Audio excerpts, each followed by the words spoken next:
Okusaba kw'okubatiza ku Lutiko ya Paul omutukuvu Namirembe kulembeddwamu ddiini wa Lutiko Reverend Canon Jonathan Kisawuzi Ssaalongo ng'ayambibwako akulira ebyenjiri Reverend Samuel Mwonge ne Viika wa Lutiko Reverend Abraham Muyinda Nsubuga n'abaweereza abalala. Abaana abasobi mu 6 be babatiziddwa olwaleero era okusinza ku Reverend Kisawuzi. Kino kikulu nnyo naddala ku lunaku nga luno olwa Easter Monday. Era bawe abaana bato bonna b'ekigenda okubatizibwa batulekisakyo era babeere mu abaana b'abeesigwa abalonde ennaku zonna bwa Yesu Kristo Mukama.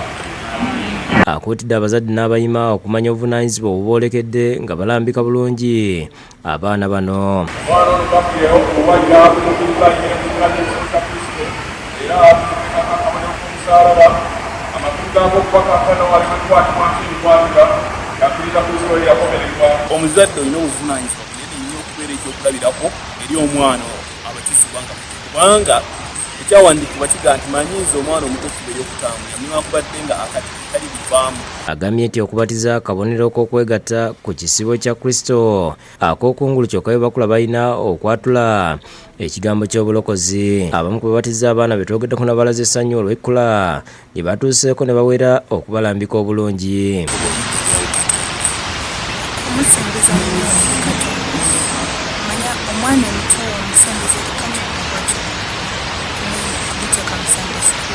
kusoma Bayibuli n'abaana 12 babatiziddwa ku kkanisa ya St. Luke ku kitebe ky'obusabadinkoni bwa Mbale Mpigi mu bulabirizi bwa Central Buganda ng'okusaba kulemeddwa mu Ssabadinkoni Reverend Captain Masembe Saulo Kalule atwala obusabadinkoni buno ne Canon Samuel Senketo omuwummuze n'abawula abalala n'asaba abantu okusembeza Yesu mu bulamu bwabwe.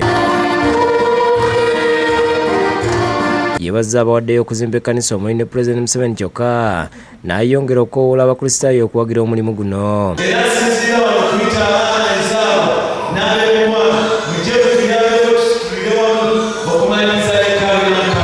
Joan Tamasembe asabye abayima b'abaana abatiziddwa okubalambika mu mpisa ennungi.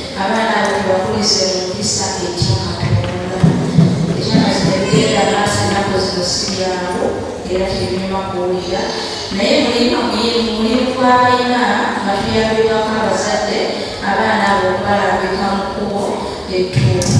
N'abaana abasukka 20 babatiziddwa mu kkanisa ya St. Stephen's Church of Uganda Kibanga ne Bugoma mu busumba bw'Essese. Mu kubuulira omusumba w'obusumba bw'Essese Reverend Godfrey Mukonje asabye abazadde obutasuulira buvunaanyizibwa bwabwe mu kulabirira abaana Katonda baabawadde. Era tumuteekako n'akabonero ak'omusaalaba.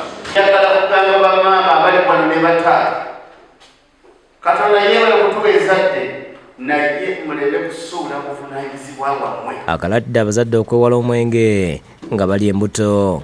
Njagala kubuuliza abazadde nga kumanyi nti mulina ekirooto enteekateeka ey'okuzaala omwana mweteeketeeke bulungi mulye bulungi muzaale omwana omuki omulamu.